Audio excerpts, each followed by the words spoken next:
Bien, continuamos entonces con la cuarta parte y última de esta clase sobre neoliberalismo. Luego de hacer un recorrido, digamos, sintético por el desarrollo de estas políticas, o la implementación de estas políticas en nuestros países, en América Latina y en el mundo, vamos a avanzar sobre algunas de las consecuencias de las políticas neoliberales. Una de las consecuencias que generaron estas políticas fue que en los países ricos del capitalismo, donde tenían sistemas de bienestar en los que apoyarse, aun cuando quienes dependían permanentemente de estos sistemas debían afrontar el resentimiento y el desprecio de quienes se veían a sí mismos como gente que se ganaban la vida con su trabajo. No sé si les suena parecido. En los países pobres entraban a formar parte de la amplia y oscura economía informal o paralela, en la cual hombres, mujeres y niños vivían, muchas veces gracias a una combinación de trabajos ocasionales, de servicios, de algunos pequeños trabajitos, de compra y venta, y muchas veces también de alguna actividad que tuviera que ver con, con el robo, ¿no?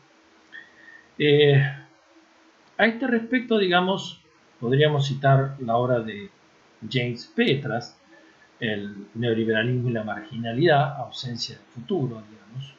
En realidad es un artículo que él publica le publica Página 12 en abril de 1991, en el que dice: las grandes transformaciones de la estructura de la clase, iniciada por los neoliberales, todavía retumban.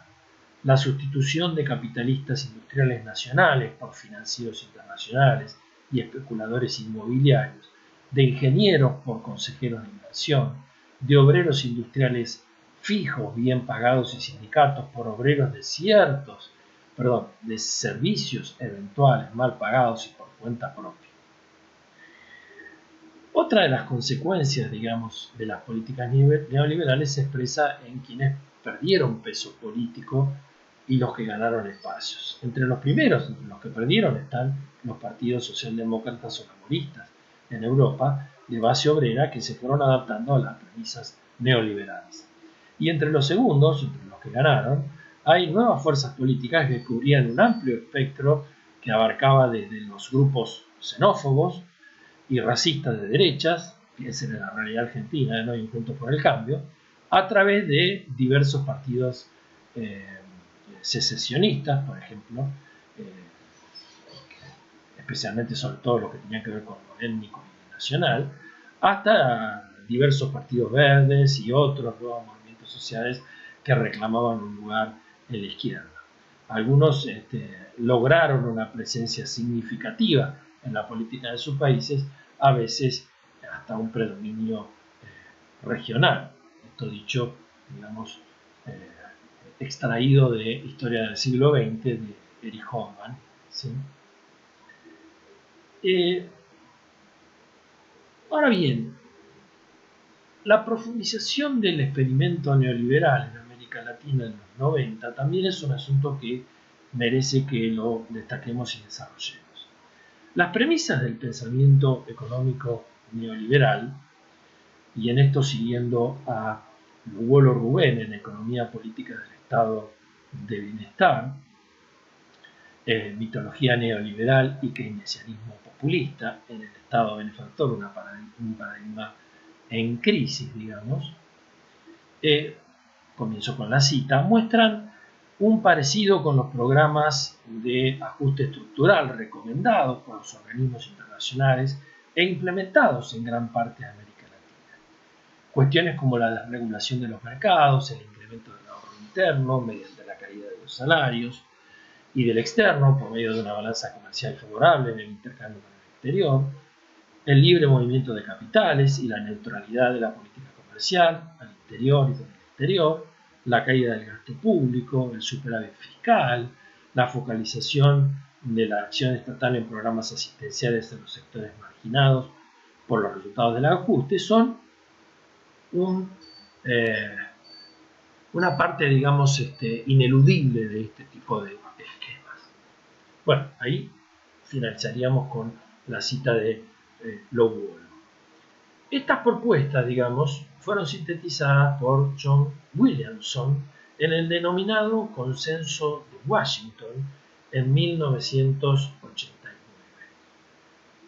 Las 10 medidas programáticas que ese Consenso de Washington proponía eran las siguientes.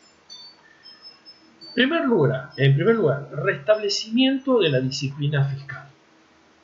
¿Qué es esto? Bueno, el déficit presupuestario, que debería incluir a gobiernos provinciales, empresas del Estado y el Banco Central, debía ser lo suficientemente reducido como para financiarlo sin recurrir al impuesto inflacionario.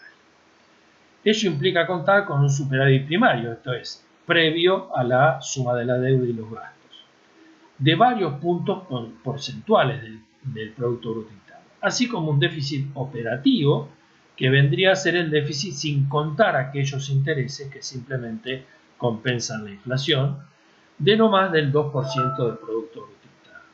En segundo lugar, establecer prioridades del gasto público.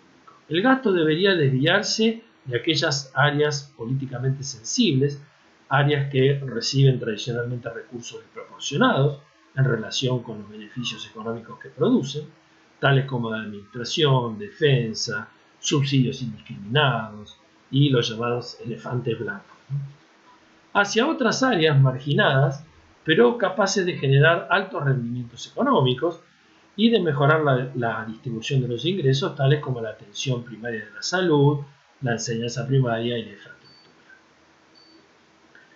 La reforma tributaria, otra de las cuestiones. Esta reforma incluía la ampliación de la base tributaria y el recorte de tasas impositivas marginales. El objetivo es aumentar los incentivos y promover la equidad horizontal sin rebajar la progresividad existente. El mejoramiento de la administración tributaria, incluyendo la tributación sobre los ingresos e intereses derivados de los bienes invertidos en el exterior y fuga de capital, es un factor determinante en la ampliación de la base tributaria en el contexto latinoamericano. Luego, la liberalización financiera.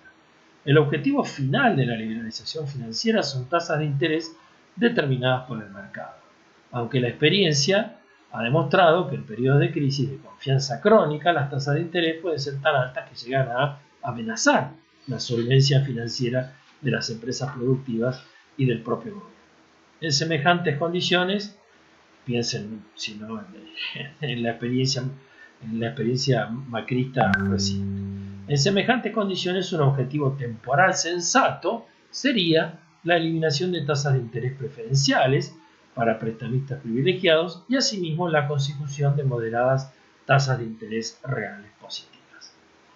Otro de los puntos centrales, los tipos de cambio competitivos.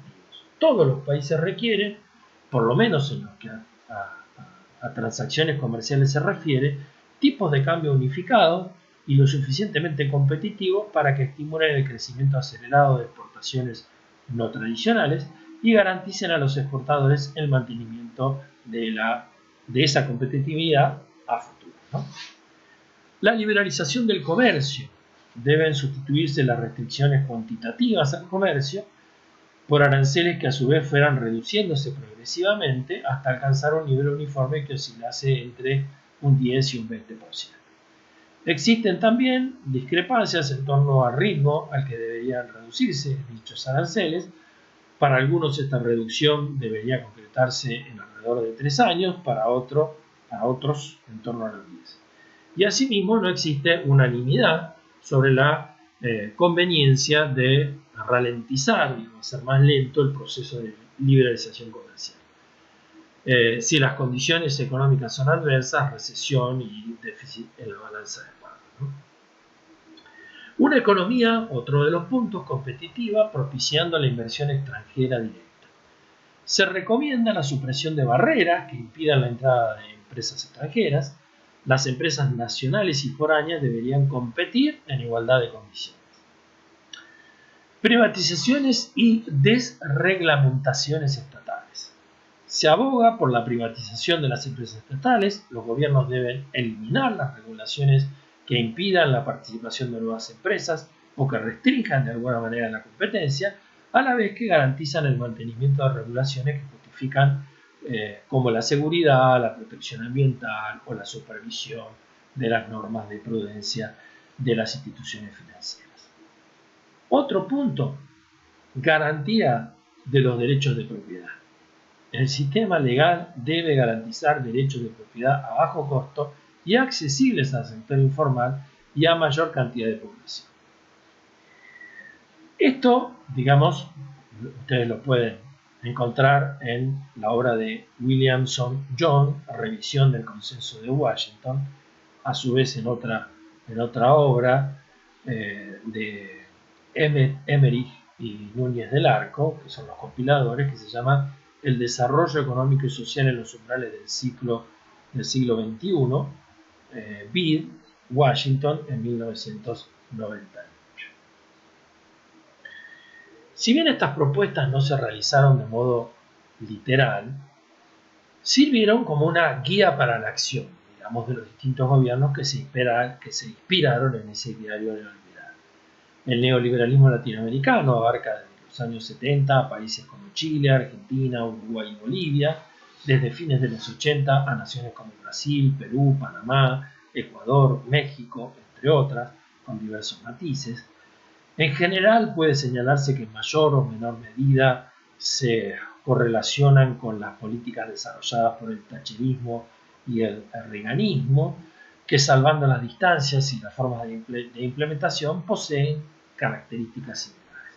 Por ejemplo, se adoptan políticas de privatización, se implementaron reformas del Estado tendientes a reducir la participación del Estado como productor de bienes y servicios estratégicos y lograr una mayor inserción en el mercado internacional.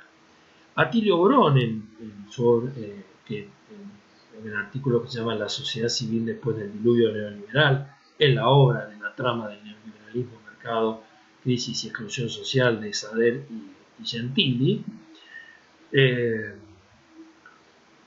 señala que la adopción de estas políticas en América Latina generó un, comienzo la cita, radical debilitamiento del Estado, cada vez más sometido a los intereses de las clases dominantes y resignando grados importantes de soberanía nacional ante la superpotencia imperial, la gran burguesía transnacionalizada y sus instituciones guardianas, el FMI, el Banco Mundial y el régimen económico que gira en torno a la supremacía del dólar.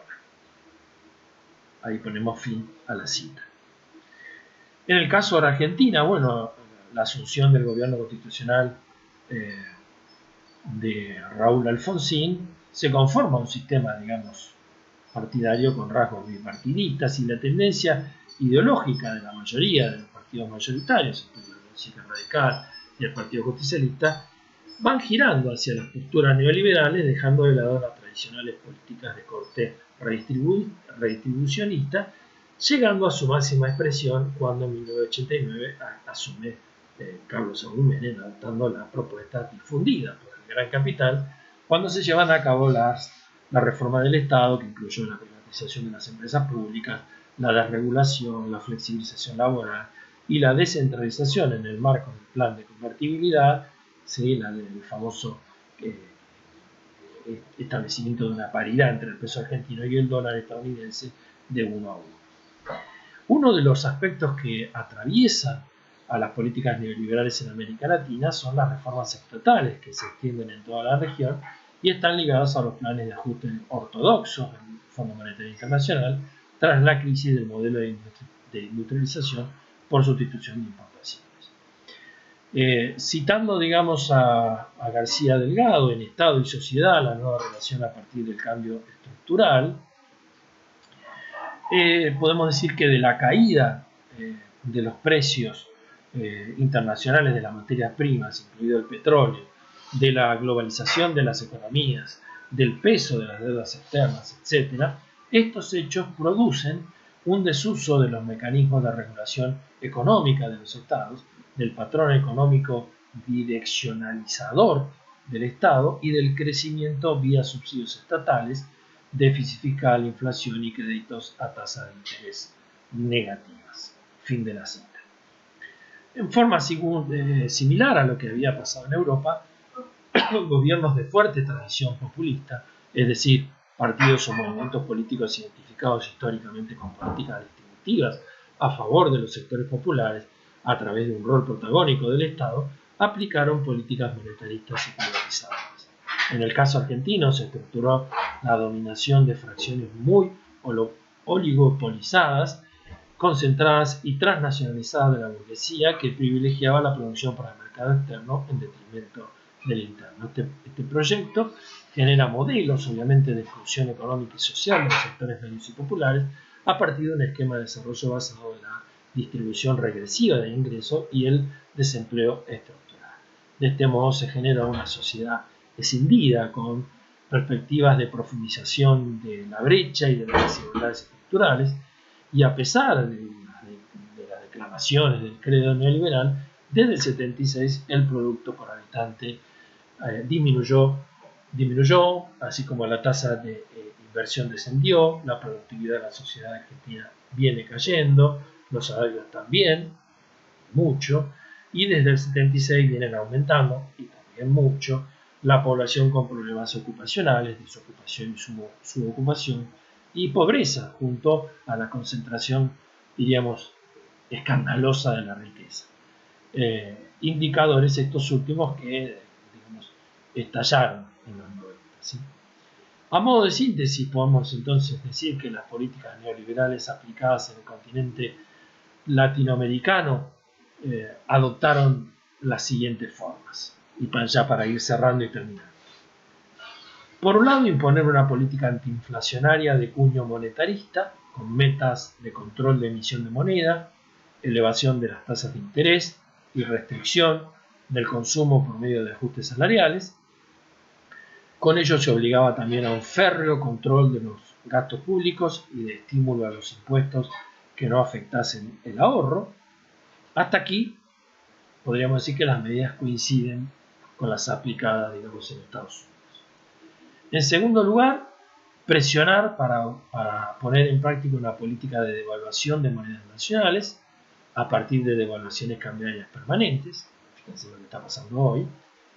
Esta medida alentó la generación de superávit comerciales de estos países, el cual se utilizó para el pago de intereses de la deuda externa. Esta estrategia se opone a la ejecutada en Estados Unidos, donde se practicó una política de fortalecimiento de la moneda nacional que dio como resultado un enorme y creciente déficit comercial. Y por último, el crecimiento del volumen del pago de intereses y la estatización de la deuda en los países del tercer mundo generaron un pozo sin fondo de endeudamiento público, sin que por ello se generaran nuevos gastos públicos. Por el contrario, al mismo tiempo que se elevaba el débito, aumentaron los recortes del gasto público. Esta contradicción, obviamente, no fue vivida por los países centrales, en particular Estados Unidos, que aumentó tranquilamente su gasto público hasta por lo menos 1987, cuando el pago de intereses de su deuda comenzó a considerarse como un gasto exagerado que había que controlar debido a su elevado monto, tanto en el interior como en el exterior. Ahí esto lo pueden ver en Neoliberalismo, Doctrina y Política de Dos Santos Teotón. Bien, bueno, con esto damos fin y cerramos, digamos, esta clase de neoliberalismo. Bueno, nos estamos viendo en el encuentro de las 15 horas. Que estén bien, hasta luego.